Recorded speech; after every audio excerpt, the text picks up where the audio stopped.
Welcome back to the Christianity and Business Podcast, an initiative of the Archie W. Dunham College of Business at Houston Christian University.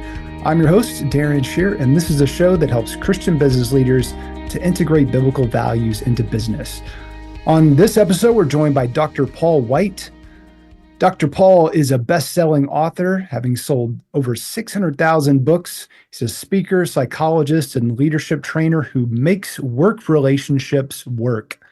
And for the past 25 years, he's improved numerous businesses, nonprofit organizations, schools, and medical facilities by helping them decrease cynicism and negative communication among their employees, create a positive workplace relationships and environments, and increase employee engagement, attendance, and productivity. And he's done a lot of research, especially since COVID, with remote and working from home employees. Clients include Microsoft, NASA, L'Oreal, MGM Resorts, and many, many more. Been published articles and been interviewed in all the who's who of media, New York Times, BBC News, Fortune. And he's the author of several books, including The 5 Languages of Appreciation in the Workplace, which he co-authored with Mr. Love Languages himself, Gary Chapman. Paul, welcome to the Christianity and Business Podcast. Thanks, Darren. Thanks for having me. Glad to be here. Yes, sir. So you say that many of us are attempting to show appreciation to our team members, but often the team members just aren't receiving it. Why is that? Well, in fact, one recent research study showed that 94% of all companies and organizations have some form of employee recognition activity. But it could be as small as, sending somebody an email on their birthday. Most are more developed than that. But in spite of that, over the past, actually 9 years, we're at the lowest level of employee engagement in 9 years. And so that the whole recognition thing isn't working. And a lot of business leaders have some misconceptions of appreciation. And one of them is that they think that recognition and appreciation are the same. And in our mind, recognition is about performance. And it's a good thing. I mean, you want to identify people that are doing things well and call attention to it. But we really believe that appreciation is more and broader than that, our team members, our employees are people. And we have value as people. And as Christ followers, we know, we're made in the image of God, and there's just an inherent value. So lots of times, the recognition stuff feels very performance driven and only about when you do things well. And also it's not usually communicated in a way that's that meaningful. It's pretty organizationally driven and generic. So a lot of what we've done in the past really hasn't worked. So what is the difference between appreciation and recognition? Yeah, so recognition, it's a good thing when it's designed well and implemented consistently, which is a big if. But it's about, identifying goals and helping people achieve those and monitor that and then calling attention to it. And often there's usually a public sense of that. But for us, appreciation is about the person, and that it's one of the things that we found, another sort of misconception, is that appreciation is just words. You say a compliment or tell people thank you or whatever.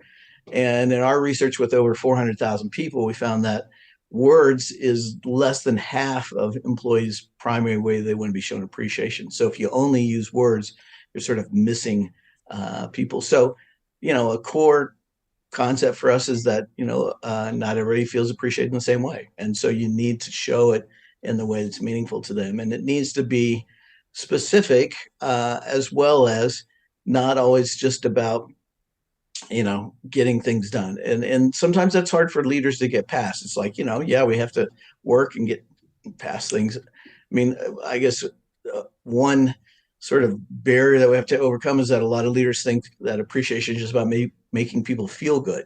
And while that, we'd like that to happen, it's really about, we got a lot of research that shows that when team members feel valued, your organization functions better. It's sort of like oil in a machine, right? If you have a machine and it doesn't have any oil, it sticks, there's friction, there's heat, doesn't work well, takes a lot of effort to get stuff done.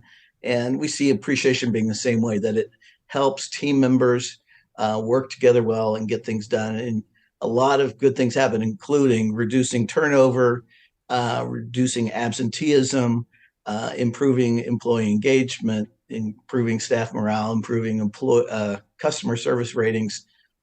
So, it's a fuller kind of thing. So an example of appreciation that wouldn't be recognition is, if you have a team member, I have a team member that's very cheerful and just has a sort of a bright, cheery personality style. And she's just delightful to have around. And I can value that and show appreciation for that, even though it's not directly related to performance.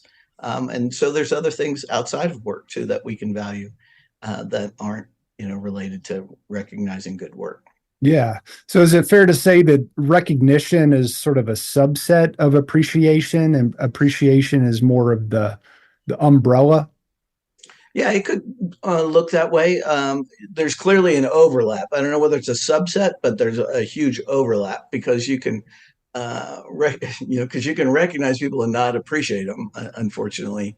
And so, yeah, they're similar, but there's some differences, especially, I guess, well, another difference is that recognition is really behavior driven. I mean, you define your goal, you monitor it, and you reward it. Doesn't have much to do with attitude or anything. Whereas appreciation, from our point of view, really has to do with heart attitude, that you're valuing people. And so you can't, I mean, one of the challenges is there's some people that are harder to appreciate than others. And just to try to force it doesn't work well. And I always encourage leaders, when you don't appreciate somebody, don't try to fake it, because that won't go well. People sort of got a pretty sensitive monitor for that, and it'll undermine trust that you might have. So we encourage people to get to know your team better, and you'll find something that you value about them. Yeah. So what might look like appreciation could really just sort of be manipulation, just to sort of get more out of them. So could we say that it's really about the motivation and why we're trying to affirm them or recognize them? Or that's a large part, for sure. In fact, I was doing training with a group of New York businessmen. We were down in Florida, and this one guy said, well, because we talk about authentic appreciation, he says, well, why does it have to be authentic?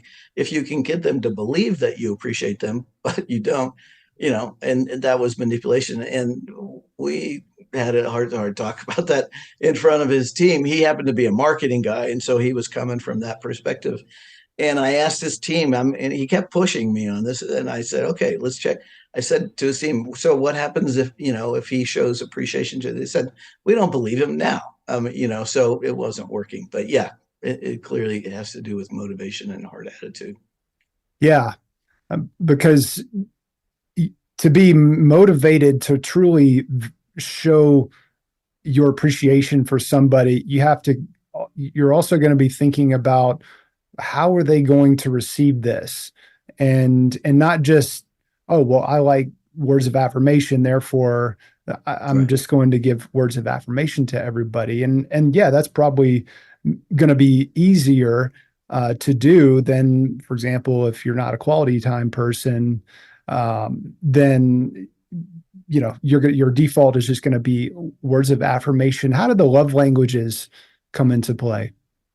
So we started with the love languages, and Dr. Chapman and I spent time trying to figure out what the equivalent was. So we talk about appreciation languages, because although as Christians we understand the true nature of love, in the workplace, in the secular marketplace, that creates some problems. But so we have, they're same in name as the 5 love languages, but they look different in day to day. So words of affirmation, quality time, acts of service, tangible gifts, and even physical touch.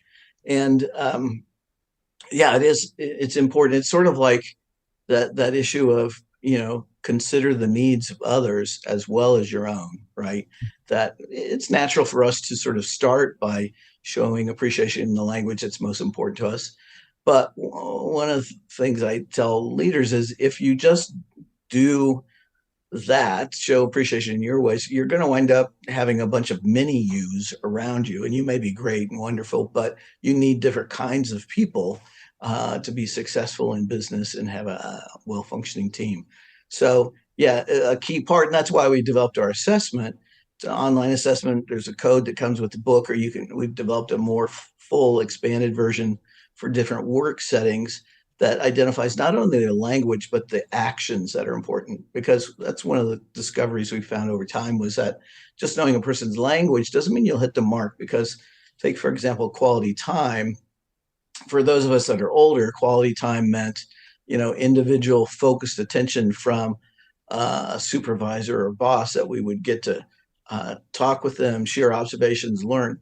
For younger employees, that's less true. It's more about hanging out with friends, with peers and colleagues. And that, I tell older leaders, just because you have a team member that wants quality time doesn't mean they want time with you. Mm. You may be wonderful, you may be great, but they want to hang out with their friends. And so we identify in our inventory the actions that people want and from whom they want those. Because you may want to get together with your friends and watch, a football game on the weekend, but you're not going to invite your supervisor. So we really get it specific, and that's part of the issue. Is we try to make this really practical, and I think that's why it's continued to grow. Is we're not creating another to-do list for people. We're just helping them do what they're thinking about doing or trying to do, but tweak it a little bit so that it really hits the mark. We don't want everybody writing a note to everybody, that not everybody wants a note.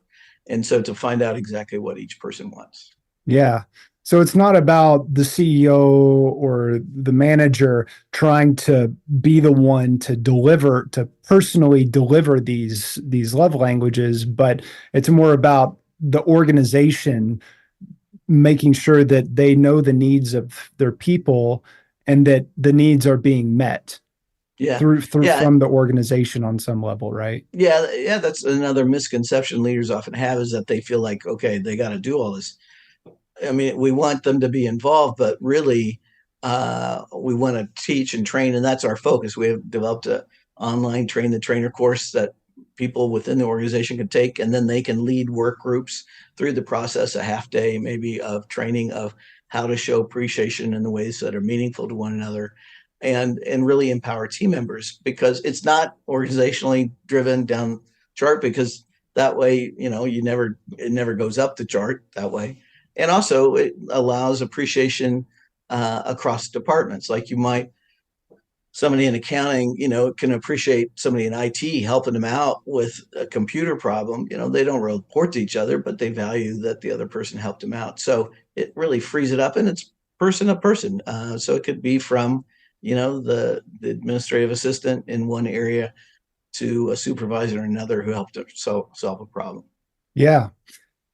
We all know the golden rule: do unto others as you would have them do unto you. And what I hear you saying is not, if your default love language is, for example, that you like to give gifts, you like to receive gifts. So therefore, I'm going to give gifts, and I'm going to give certain kinds of gifts. It's less about giving your love language and more about the golden rule applied here is not speak the same language that you want to receive, but find out what the other person's language is and speak that language. I think about, like, at Christmas, we all know the person that gives the gifts that they want to receive, and you're like, right. I could see you liking this, but this is not the kind of right. gift that I like. Yeah, one of my visions all along has been to use the 5 languages of appreciation as a practical means to demonstrate the love of Christ with those that we work with. I work largely with secular organizations, public schools, hospitals, government agencies, businesses. But, there are Christians throughout all of those. And, I think a lot of Christians don't know how to bring their faith into the marketplace. And more culturally, we sort of feel constrained about that. But clearly, I think kindness is sort of the practical implementation of love.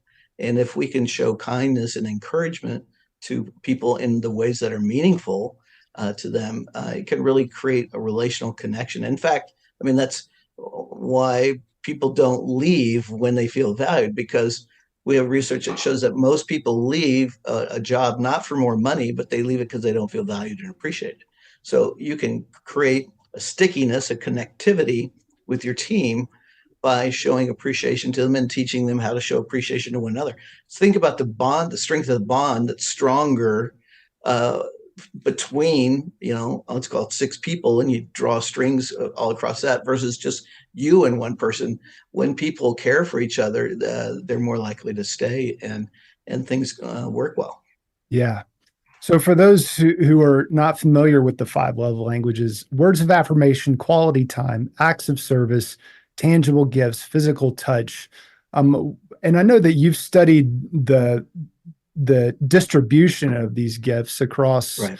the general population. How are they distributed on a percentage basis, Yeah. approximately? So physical touch, we'll start with that one because that's always people question. In our minds, it's largely about spontaneous celebration, right? It's a high five when you finish a project, a fist bump when you make a sale, maybe a congratulatory handshake. Cross culturally, because our materials are in 25 languages. A pat on the back is the most accepted physical touch. So it's not a group hug or whatever, but that's less than 1% of the workforce in the U.S., mainstream U.S. Words of affirmation is the largest group, but it's about 46% of the population. Key part about that is about 30 to 40% of people don't want to go up in front of a large group and be recognized in front of a large group. So praising them, at some awards banquet or something can really go wrong. So you've got to get it right. And it can be, verbally, or it can be written. The key is to be specific, what you value and why, and call attention to that. Quality time is the next one. It's about 26%, so about 1 out of every 4 employees value time. And again, you need to find out, is it individual time with you or somebody they value, or group time? Had a number of administrative assistants say, I don't want time with my supervisor. They're pretty intense and I'm sort of shy, but I want to hang out with my friends. Acts of service is the third. That's about 22%. So 1 out of every 5 employees. And it's not rescuing a low performing employee. It's more, a common example is when you're working on a time limited project and you're just banging away at it, trying to get it done. What's something somebody could do to help out to make that go better? Whether that's maybe answer the phone or your emails for a while a day, so you keep focused on it, bring you in lunch so you can keep working on that. Or even, maybe delegate some clerical work, go copy stuff or print off some stuff for you. So for acts of service people, words can actually be negative. They sort of live by, words are sheep. Don't tell me you care and support me, show me. And so they're important to find out. And often you need to find out what would be helpful to them, because what you think would be helpful, like if their desk is a wreck or whatever, and you want to clean it up, that's probably not the best, but you can do something else.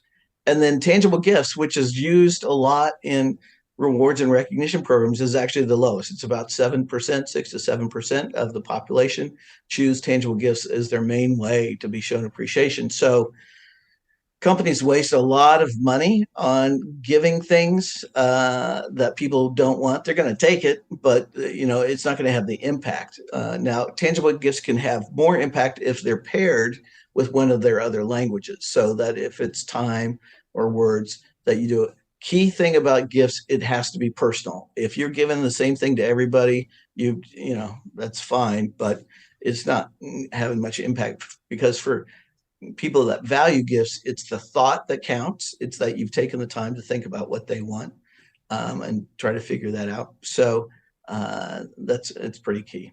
Yeah. It seems like words of affirmation in some ways would be the easiest to give, right? Because it doesn't really it is for much. outgoing people. For really shy people, it's not.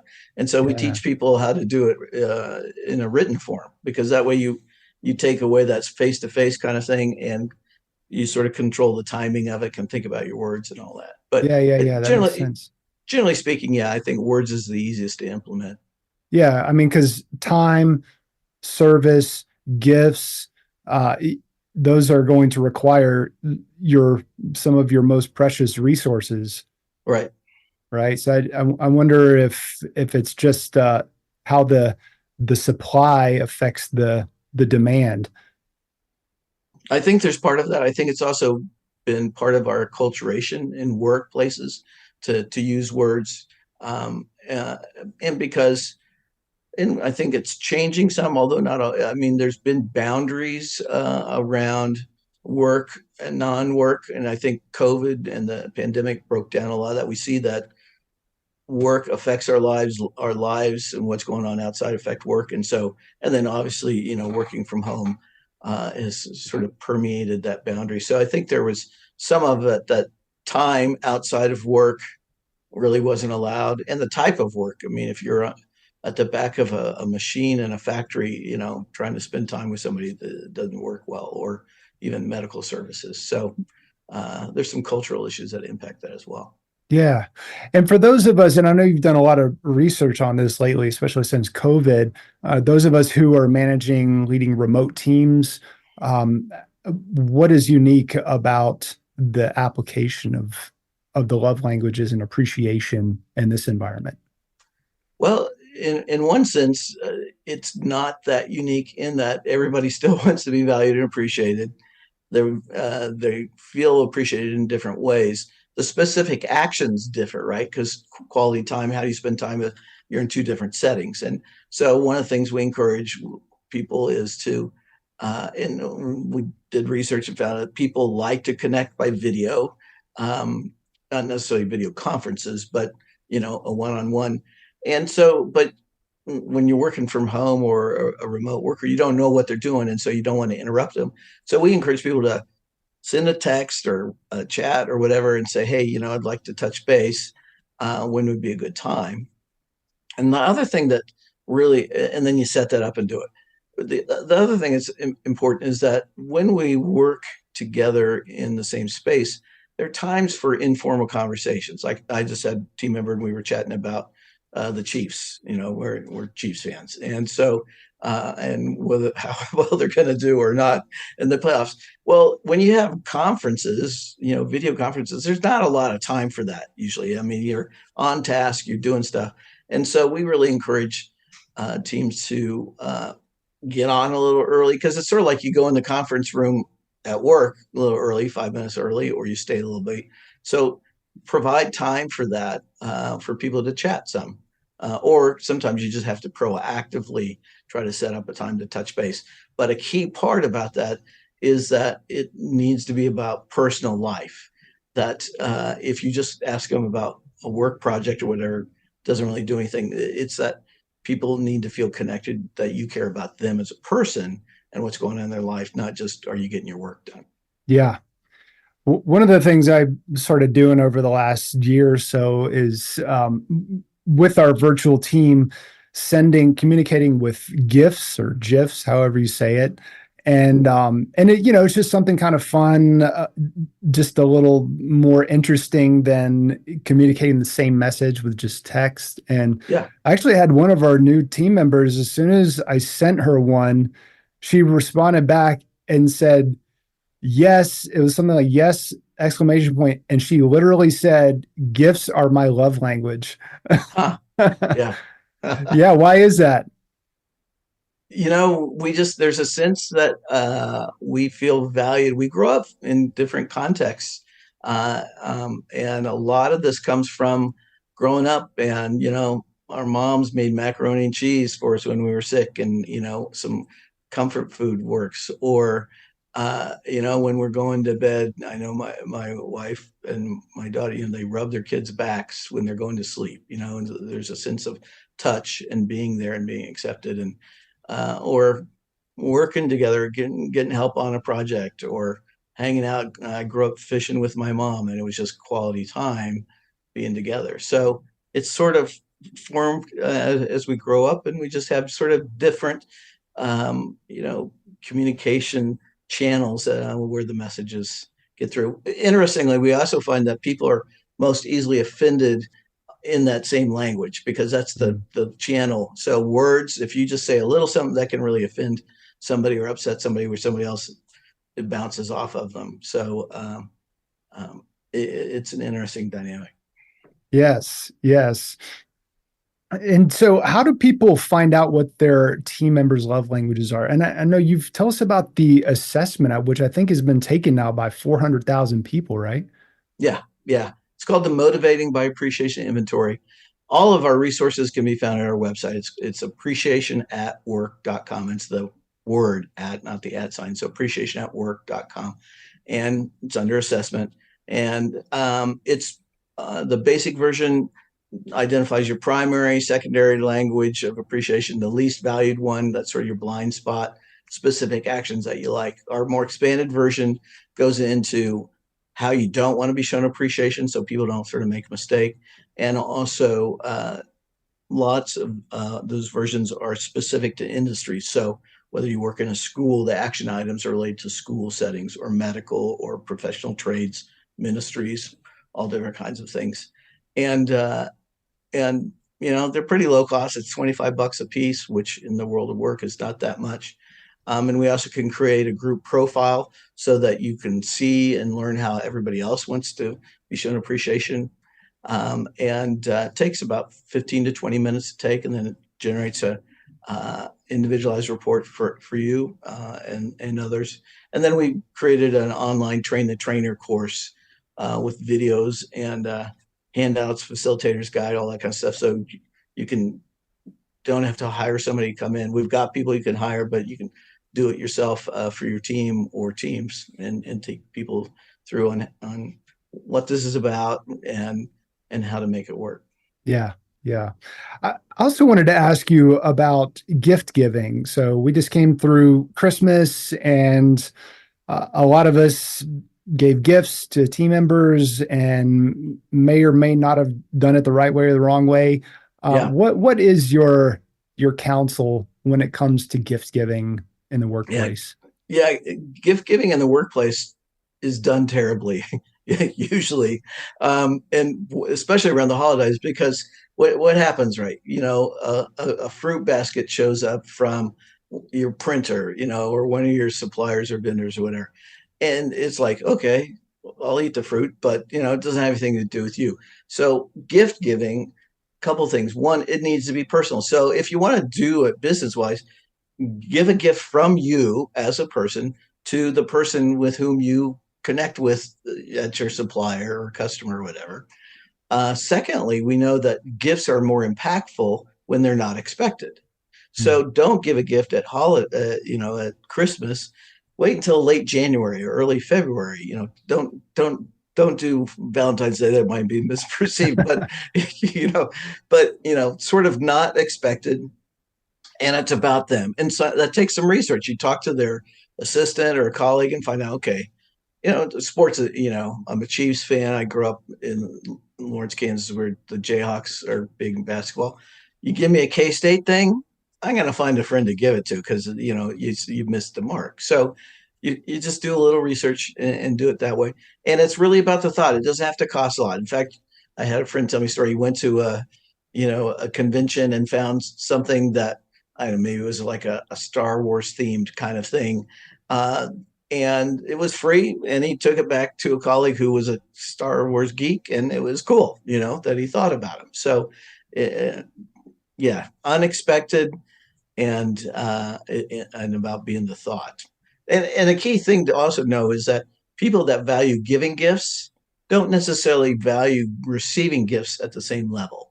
And so just because this person gives a lot of gifts, that may not be his or her language of appreciation. Hmm.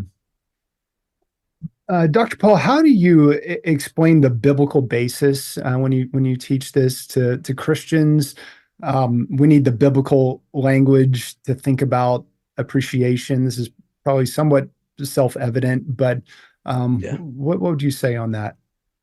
Well, just like you said, I mean, the golden rule, to do unto others as you would have them do unto you. And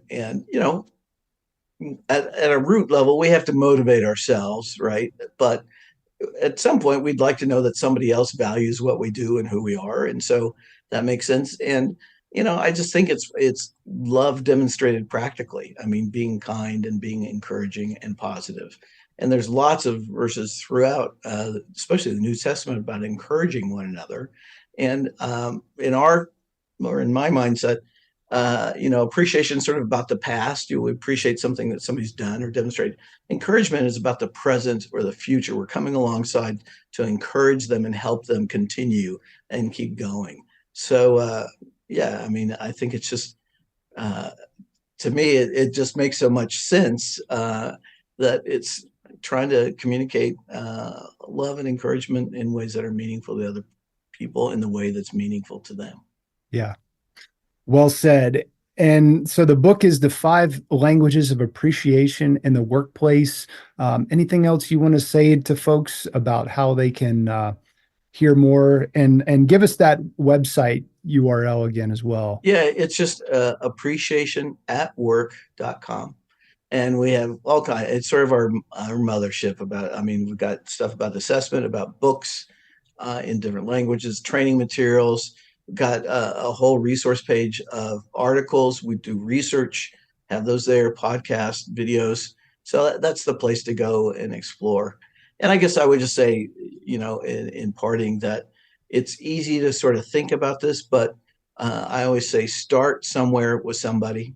I work sometimes with engineers and, high level leaders, and they want to do a Gantt chart and, Excel spreadsheet and get it all planned out, which is fine. But lots of times you just got to start. And the way to pick is just somebody that in your daily life, that if they didn't do what they do, your daily life would be a lot tougher.